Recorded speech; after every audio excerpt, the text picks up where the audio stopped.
All right, hello and welcome. It's time to start talking about Book 2 of what Rousseau calls Book 2 of his social contract book.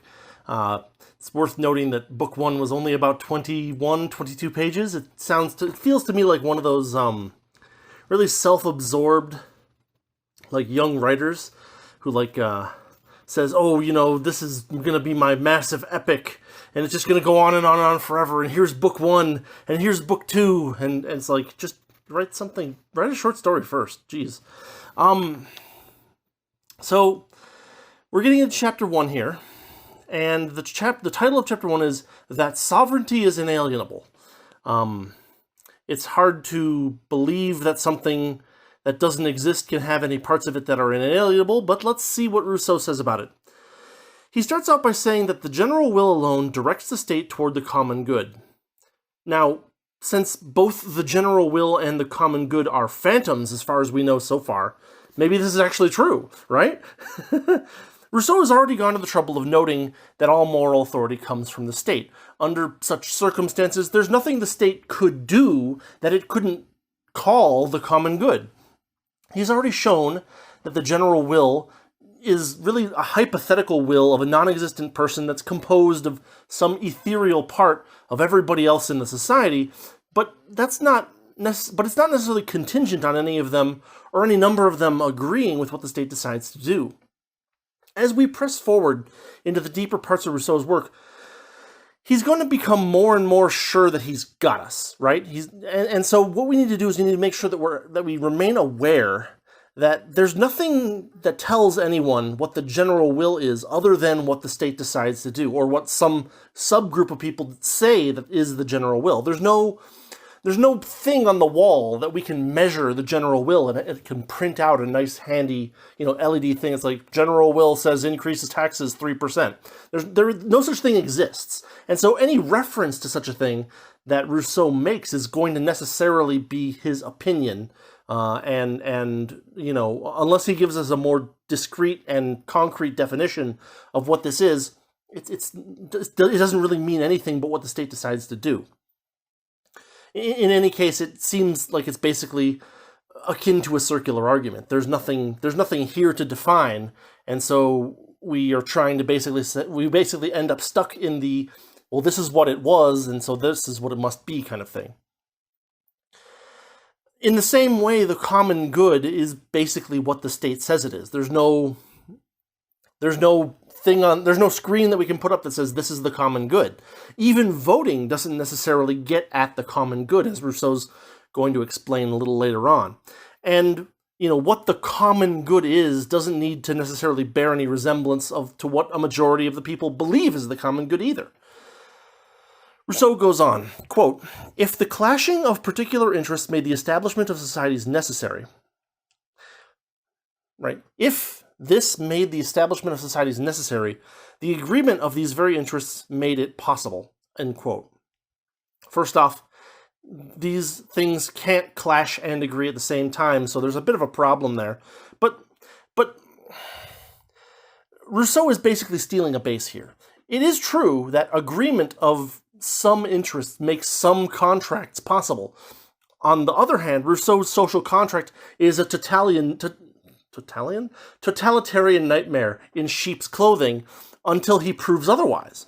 There's no reason to conclude that certain small, limited agreements between small groups of people requires them to give up all power to some unaccountable state apparatus. Solutions short of this rather extreme end could suffice, and Rousseau has not shown why they're insufficient. He goes on, "Sovereignty is precisely the exercise of the general will, and therefore can never be alienated, and can only be represented by the sovereign himself. Power may be transmitted, but not will." This appears to me to be basically definitional hocus pocus. It's designed to hide when a group of oligarchs decides to take the state power and use it for their own benefit. Since there is no objective way to measure the general will, the exercise of power can easily be twisted into a position of the general will. Even Rousseau's going to note this a little later on.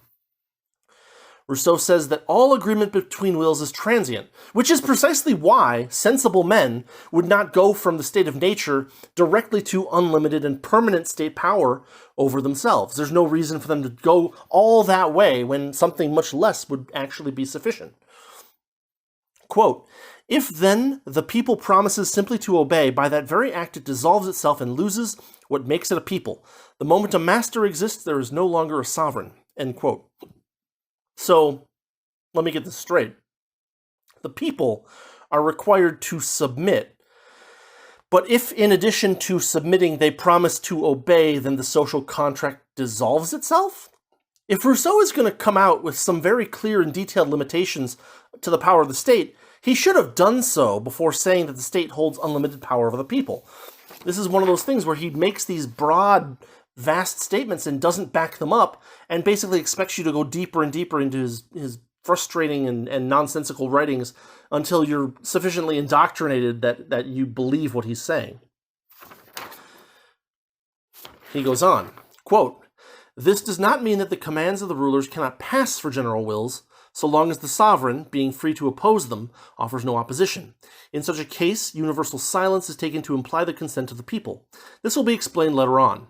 Again, Rousseau is going to explain to us later after he's muddled our thinking a little bit more. What does it mean for the sovereign, that doesn't exist, to be free to oppose the commands of rulers, when Rousseau has already stated that all individuals, of which any representation of the sovereign must necessarily consist of, must submit to the state? In what case can we expect true universal silence? Rousseau is papering over small protests in an attempt to later paper over larger ones, and interpreting a people who are cowed by an overwhelming military might of a state to be free to oppose, but voicing no opposition in practice. It's again, he's just basically providing a little velvet to drape over the iron hand of the state. It's not particularly convincing. There's no real argument here, because he's arguing on the basis of things that don't exist and can't be measured. Can't even be measured in theory, because they're not sensible, like, conglomerations of real things. Okay, Book 2, Chapter 2 is titled, "That Sovereignty is Indivisible." Now, it seems to me like Rousseau is kind of parroting earlier classical liberal thinkers in using the words inalienable, indivisible, to his advantage when not actually using them in a way that is meaningful in any significant way. He starts this chapter by stating that sovereignty is indivisible for the same reason that it is inalienable, which is a complete nonsensical argument. States combine and separate all the time. The notion that one state can't split into two is unrealistic and silly.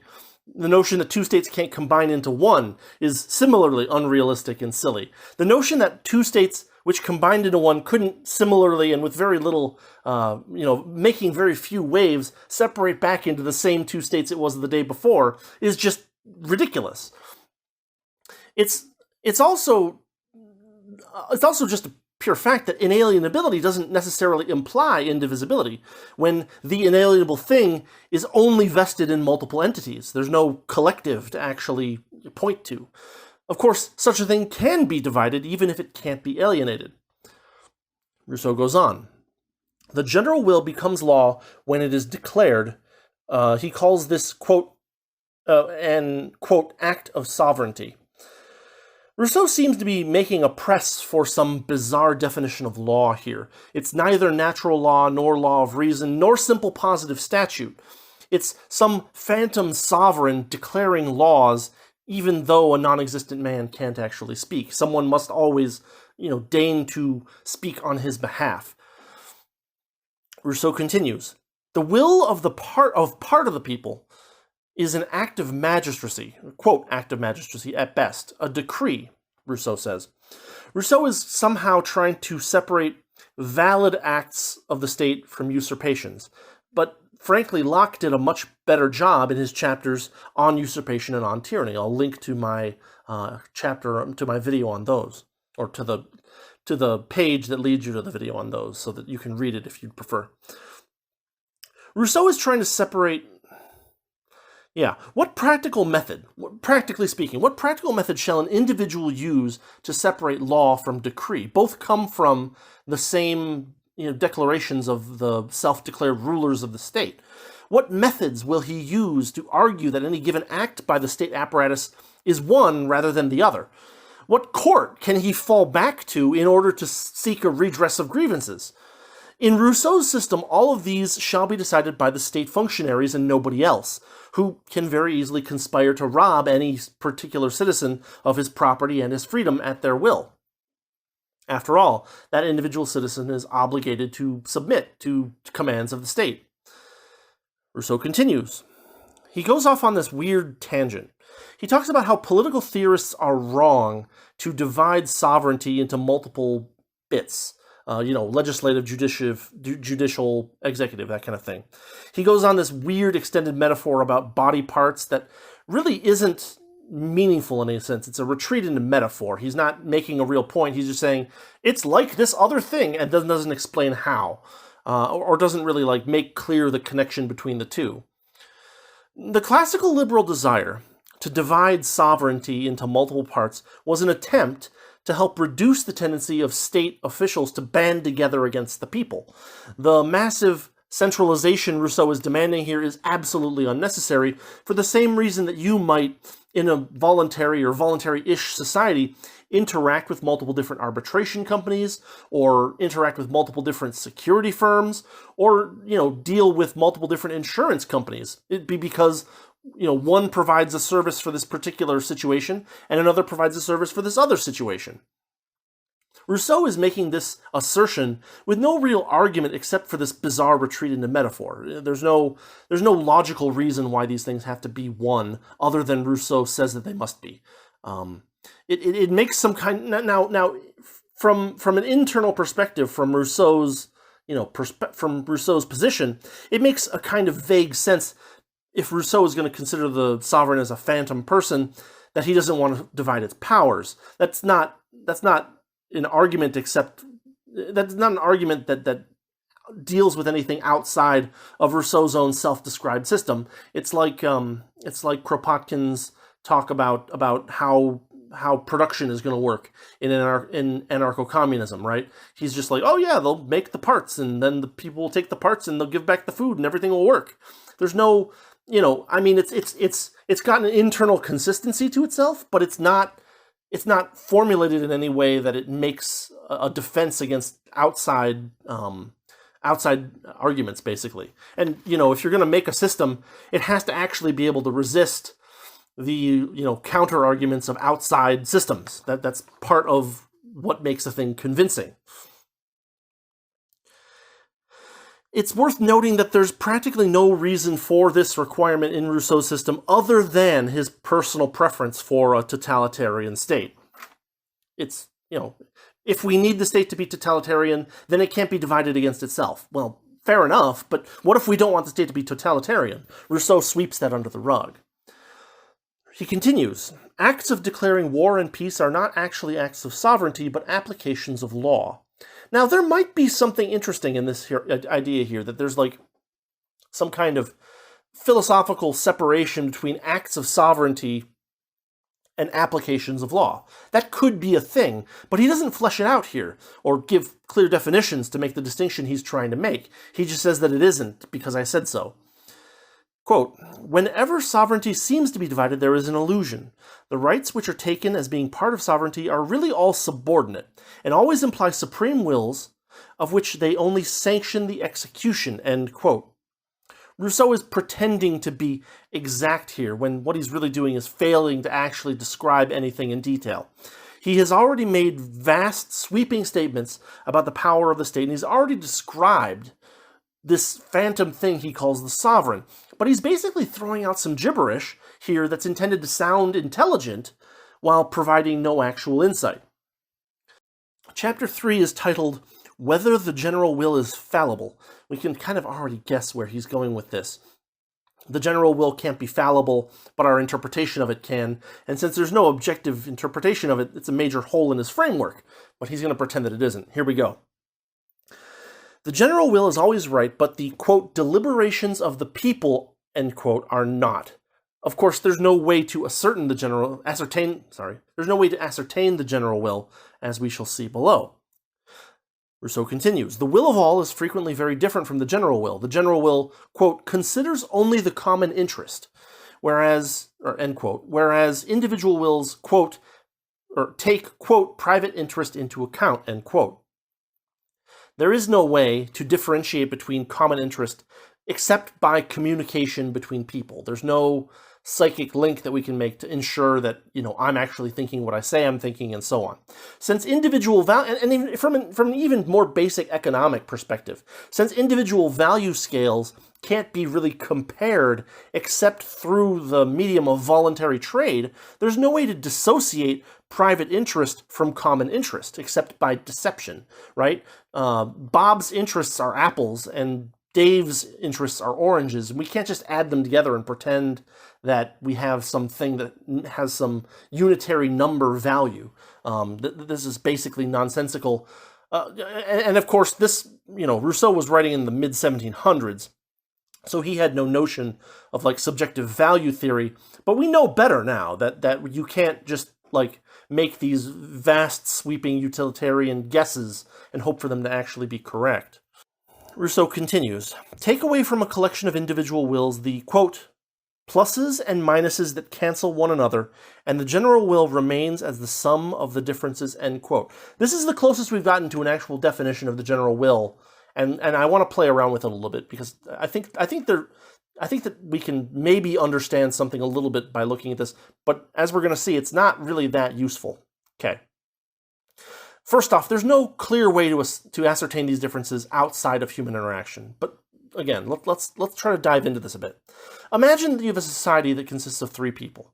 Each of them wants the other two's stuff. But since that is kind of like a circular thing, right? Those pluses and minuses would cancel out in Rousseau's framework. I think that's what he's trying to get at here by saying that pluses and minuses cancel one another out, right? Now let's think about something else. Imagine that 2 of them want to build a road, but one of them is opposed. Do these cancel out?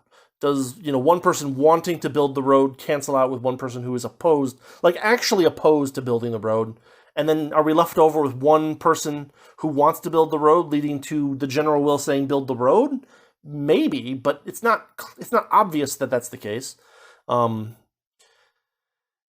Let's think about a slightly different situation. Imagine that 2 want to build a road, but one is indifferent. Is that a general will? If dude number 3 is I don't care. I mean, maybe the road's all right. Imagine in that case, maybe that would be the general will. 2 people say, let's build the road, and the third person's yeah, I'm okay with it. I'm not gonna be too angry about it. Okay, maybe Rousseau would consider that general will. I guess we don't know for sure. Let's imagine that only one wants to build a road, but the others 2 are indifferent. Is that still a general will? It's technically a minority, but there's no opposition to the minority. I mean, is that also general will? Not quite sure. But on some level, this seems kind of sensible at first glance. If there's no opposition to a thing, then that thing can be in the general will. But this kind of breaks down when you consider what we've basically reduced things to a voluntary society. If, you do a thing and you ask for funds to do a thing and everybody's yeah, I'm cool with that, then you can do it. It's voluntary. There's no reason for this totalitarian social contract to hang over the heads of these 3 people because everything they're doing, as a power of the state is truly voluntary. So that can't be what Rousseau is getting at, because that's just the state of nature. So we have to think a little bit more about economics and value theory. It's actually not possible for the others. Indifference is a very hard thing to measure, because it's possible to be indifferent to something that doesn't involve you at all, sure, but to something that does involve you, you either make an exchange or you don't, right? There's no middle ground where you don't do where you semi make the exchange or something like that. You either make the exchange or not. If I offer you a green shirt for $20, you either make the exchange or not. If you do make the exchange, then what we know is that you valued the green shirt more than $20. If you don't make the exchange, you might value the green shirt up to $20, but not higher. or, if I had offered you a blue shirt instead, maybe you would have taken the thing, or maybe you just have enough green shirts. But we don't learn as much from a non-exchange as we do from an exchange, right? It's the whole concept of Pareto positive calculations, right? If two people voluntarily make an exchange, we can assume that increases social utility in a Pareto sense, because they both gained from that transaction. If the transaction isn't made, then we can't really make a conclusion about what would happen to utility in like a macro sense if the exchange was forced to be made, because one person would lose and one person would gain, or maybe both people would lose in certain circumstances, right? You could have the state forcing two people to make an exchange that neither of them would want to make. So indifference in the sense of doing something collectively as the state, as the sovereign, is something that we really can't measure. And unless one of the guys is going to build the roads entirely from his own funds, then that's not state. That's voluntary action.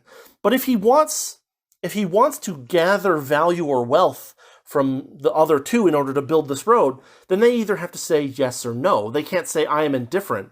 They can say that they're indifferent, but what they're really saying by I'm indifferent is I don't want my money going to that. I don't think I'm going to gain value by doing that, by making that exchange. And so, does that break down the general will into no, you can't do this if you don't have universal universal consent? Well, clearly Rousseau's framework is not a framework that requires universal consent. It requires this weird ethereal bit of consent that you hand off to the state to get consent, but that's not the same thing as you agreeing to it. And Rousseau has said in earlier chapters that the individual will may vary greatly from the general will.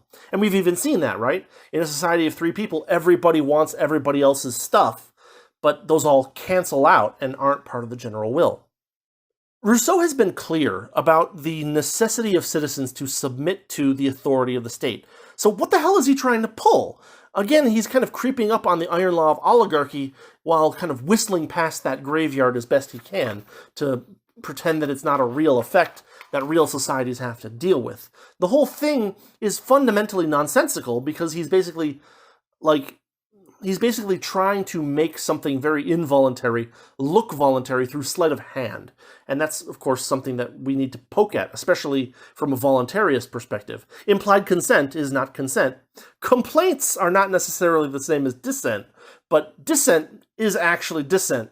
And we need to recognize these things properly and not pretend that there's some kind of ethereal sovereign that gets to consent on a person's on behalf of a person's part that becomes the part that is the part of the sovereign that is him. I don't know, whatever.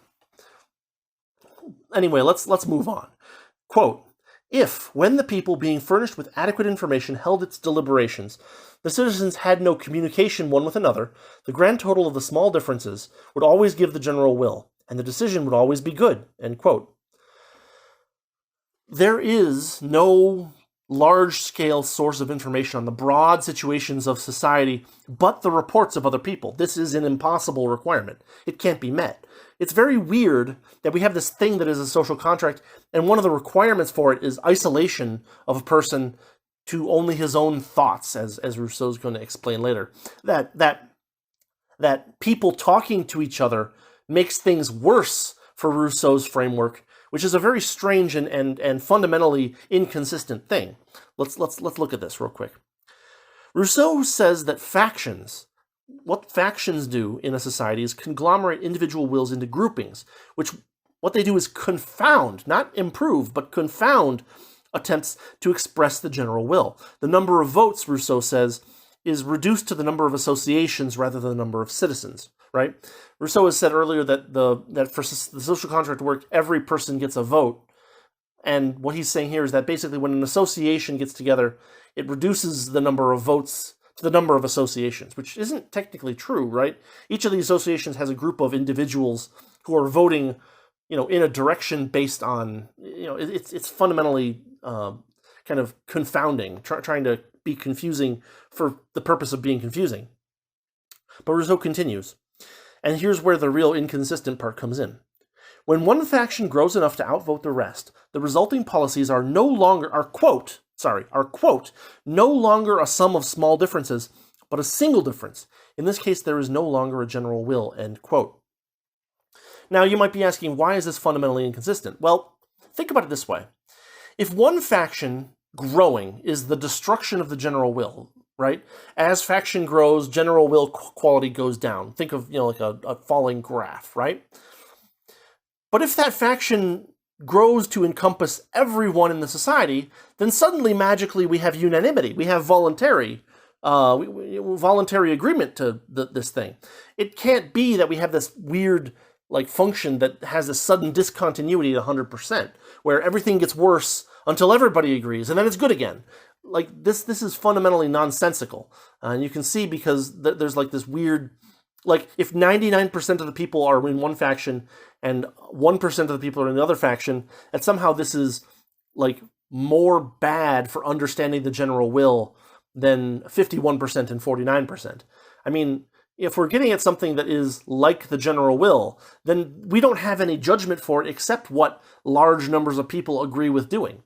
And the closer we get to voluntary association, the more we can split off people from the things that they disagree with, right? If 99% of the people agree that they want a road built and 1% says, no, I do not want my funds going to that road built, then it's very easy for the 99% to say, well, okay, you don't have to pay for that then.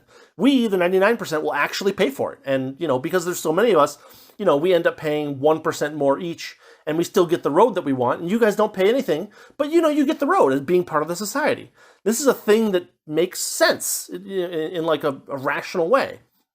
But that kind of thing might become less doable if it's 51% versus 49%. Now the 51% is going to have to pay double in order to not actually, expropriate any funds or wealth from the 49%.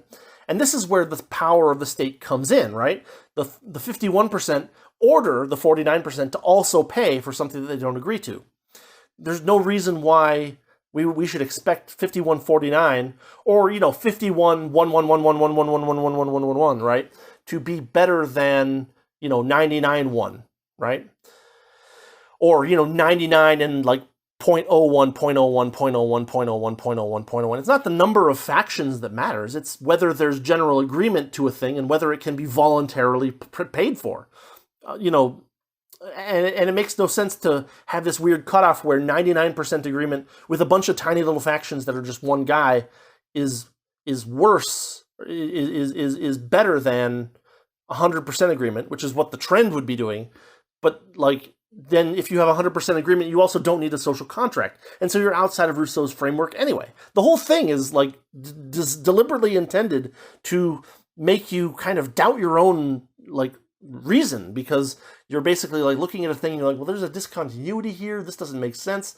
What do we do about this situation? We can't measure any of this stuff anyway. And Rousseau's just using all of that confusion that he's building up to try to get you to say, oh yeah, this kind of makes some sense, when it really just doesn't. To finish out the chapter and this part, therefore there can be no partial societies within the state. That's the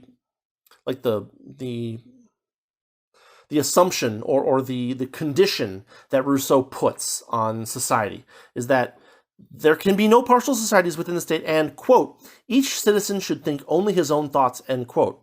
He goes on to say that if partial societies are unavoidable, there should be as many as possible and all as small as possible. And that's not a quote, but paraphrase. Of course, the result of this would be no widespread agreement on anything, which would therefore dissolve the state. There must be some threshold for determining the general will based on the actions of the citizenry, people who actually exist. Or there is no there's no will to examine. Another major self-contradiction here, which basically leads to all kinds of deliberately muddled weirdness. So that is what I'm going to call part 1 here. We're going to cover these 3 chapters. Next week we'll cover a couple more. Chapter 4 is a long one, so we'll have to spend some time on that. But what we're seeing here, number 1, is we're seeing Rousseau using the words inalienable and indivisible incorrectly. That's number 1, right? He's like, the sovereignty is inalienable. It's like, well, wait a minute. we can't measure it. It's not a thing. We can never tell whether it's been alienated. We just have orders that have been given by state functionaries. We don't have anything else. And so we can't know. Number two, his argument that sovereignty is indivisible comes from inalienable things are also indivisible, which is just not true. It's just a bad argument. And finally, we have him asking whether the general will is fallible and determining that the general will is infallible, but also not giving us a good idea of how to measure it.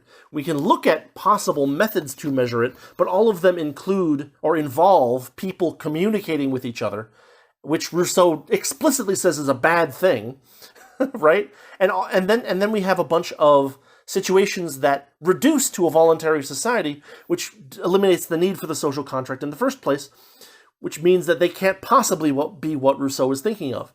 Rousseau is talking about ways for a group of people to subjugate another people, and he's just papering it over with the nicest possible language he can think of. But that's what he's doing. He's basically saying, this oligarchy shall rule you, and, some people might call those things decrees, but you are bound to follow them anyway. All in all, we're seeing not much better in this next part of the book.